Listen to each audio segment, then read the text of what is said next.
Assalamualaikum warahmatullahi wabarakatuh. Nama saya Riayu Anggreni, mahasiswi Universitas Mulia Balikpapan, Fakultas Ilmu Komputer, D3 Sistem Informasi. Di dalam video ini saya akan memberikan materi tentang etika profesi dalam bidang teknologi sistem informasi. Di dalam video ini saya akan menjelaskan mengenai etika profesi dalam bidang sistem informasi. Etika profesi dalam bidang sistem informasi. Etika adalah suatu norma atau aturan yang dipakai sebagai pedoman dalam berperilaku di masyarakat bagi seseorang terkait dengan sifat baik dan buruk. Sedangkan profesi, pekerjaan yang membutuhkan pelatihan dan penguasaan terhadap suatu pengetahuan khusus. Suatu profesi biasanya memiliki asosiasi profesi, kode etik, serta proses sertifikasi dan lisensi yang khusus untuk bidang profesi tersebut. Jadi, etika profesi adalah sikap etis sebagai bagian integral dari sikap hidup dalam menjalankan kehidupan sebagai pengemban profesi. Etika profesi ini bisa jadi sebagai cabang filsafat yang mempelajari penerapan prinsip-prinsip moral dasar atau norma-norma etis umum pada bidang-bidang khusus profesi kehidupan manusia. Apa itu sistem informasi? Sistem informasi atau information system adalah teknologi yang tidak terbatas pada penggunaan sarana komputer, tetapi meliputi pemrosesan data, aspek keuangan, layanan jasa sejak perencanaan, standar dan prosedur, serta organisasi dan pengendalian sistem catatan atau informasi.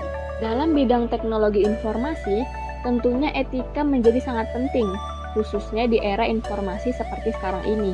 Para pelaku dunia IT harus mengetahui etika dalam penggunaan teknologi sistem informasi. Yang pertama, yaitu etika untuk pembuat teknologi informasi. Pembuat adalah orang yang menciptakan teknologi informasi. Biasanya adalah lembaga besar dengan para ahli-ahli teknologi di beberapa bidang, namun tidak menutup kemungkinan dilakukan secara individu. Dalam membuat teknologi informasi, tentu harus memperhatikan etika IT, yaitu tidak menjiplak atau mengambil ide atau info dari orang lain secara ilegal. Yang kedua, etika untuk pengelola teknologi informasi. Pengelola adalah orang yang mengelola teknologi informasi, misalnya adalah provider telekomunikasi. Etika bagi pengelola adalah merahasiakan data pribadi yang dimiliki oleh klien mereka. Selain itu juga tidak melakukan pelanggaran perundang-undangan ITE. Yang ketiga, etika untuk pengguna teknologi informasi. Pengguna adalah orang yang menggunakan teknologi informasi untuk membantu menyelesaikan masalah dan mempermudah pekerjaan mereka. Etika bagi pengguna adalah tidak melakukan atau menggunakan aplikasi bajakan yang dapat merugikan pembuat, menghormati hak cipta yang dimiliki orang lain, tidak merusak teknologi informasi. Masalah etika ini ternyata mendapat perhatian khusus dalam pengembangan dan pemakaian sistem informasi.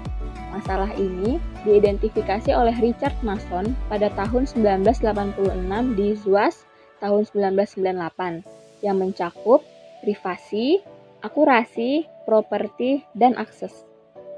Pertama adalah privasi. Privasi menyangkut hak individu untuk mempertahankan informasi pribadi dari pengaksesan oleh orang lain yang memang tidak diberi izin untuk melakukannya.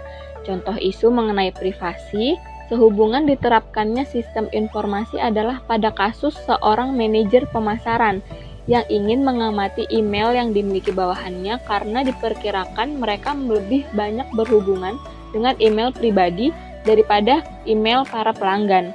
Sekalipun manajer dengan kekuasaannya dapat melakukan hal itu, tetapi ia telah melanggar privasi bawahannya. Kedua yaitu akurasi. Akurasi terhadap sistem informasi merupakan faktor yang harus dipenuhi oleh sebuah sistem informasi. Ketidakakurasian informasi dapat menimbulkan hal yang mengganggu, merugikan, dan bahkan membahayakan. Sebuah kasus akibat kesalahan penghapusan nomor keamanan sosial dialami oleh Edna Rismeller. Akibatnya, kartu asuransinya tidak bisa digunakan dan bahkan pemerintah menarik kembali cek pensiun sebesar $672 dari rekening banknya, mengingat data dalam sistem informasi menjadi bahan dalam pengambilan keputusan, keakurasiannya benar-benar harus diperhatikan. Yang ketiga, yaitu properti. Perlindungan terhadap hak properti yang sedang digalakan saat ini yaitu dikenal dengan sebutan HAKI, hak atas kekayaan intelektual. Kekayaan intelektual ini diatur melalui 3 mekanisme, yaitu hak cipta atau copyright, paten, dan rahasia perdagangan atau trade secret. Yang pertama adalah hak cipta. Hak cipta adalah hak yang dijamin oleh kekuatan hukum yang melarang menduplikasian kekayaan intelektual tanpa seizin pemegangnya. Hak cipta biasanya diberikan kepada pencipta buku, artikel, rancangan, ilustrasi, foto, film, musik, perangkat lunak, dan bahkan kepingan semikonduktor. Lalu ada paten. Paten merupakan bentuk perlindungan terhadap kekayaan intelektual yang paling sulit didapat, karena hanya akan diberikan oleh penemu-penemu inovatif dan sangat berguna. Hukum paten memberikan perlindungan selama 20 tahun. Lalu, ada rahasia perdagangan. Hukum rahasia perdagangan melindungi kekayaan intelektual melalui lisensi atau kontrak. Pada lisensi perangkat lunak, seseorang mendatangi kontrak menyetujui untuk tidak menyalin perangkat lunak tersebut untuk diserahkan kepada orang lain atau untuk dijual. Keempat adalah akses. Fokus dari masalah akses adalah pada penyediaan akses untuk semua kalangan. Teknologi informasi diharapkan tidak menjadi halangan dalam melakukan pengaksesan terhadap informasi bagi kelompok orang tertentu, tetapi justru untuk mendukung pengaksesan untuk semua pihak. Sebagai contoh, untuk mendukung pengaksesan informasi web bagi orang buta, The Productivity Works atau www.proudworks.com menyediakan web browser khusus diberi nama VW WebSpeak. Itulah sedikit penjelasan mengenai etika profesi dalam bidang sistem informasi. Semoga bermanfaat. Terima kasih.